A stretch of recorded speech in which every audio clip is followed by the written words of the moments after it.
இந்தியை எப்படியாவது தமிழ்நாட்டுக்குள்ள திணிக்க முயற்சி பண்றாங்க. புதிய கல்விக் கொள்கையை கொண்டு வந்தாங்க.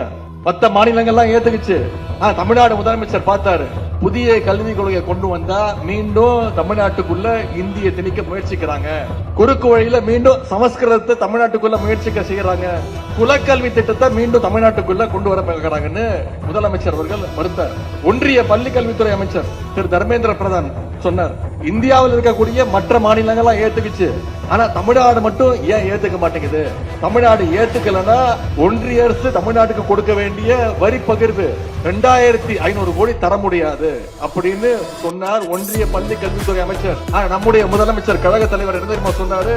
நான் மீண்டும் நியூ எஜுகேஷன் பாலிசி, புதிய கல்விக் கொள்கை கொண்டு வந்தா இந்திய திணிக்கிற, குலக்கல்வி திட்டத்தை தமிழ்நாட்டுக்குள் நுழைக்க பாக்குற, சமஸ்கிருதத்தை மீண்டும் தமிழ்நாட்டுக்குள் நுழைக்க பாக்குற, 2500 கோடி இல்ல, நீ 10,000 கோடி கொடுத்தாலும் நான் தமிழ்நாட்டுக்குள்ள என்னுடைய தமிழ் மக்கள் மீது புதிய கல்விக் கொள்கையை கொண்டு வர மாட்டேன், ஏத்துக்க மாட்டேன்னு சொன்ன ஒரே முதலமைச்சர் நம்முடைய முதலமைச்சர்.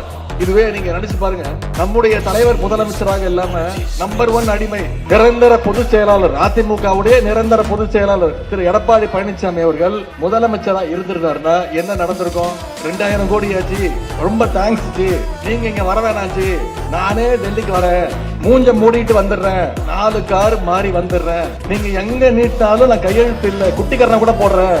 நடந்திருக்குமா? நடந்திருக்காதா?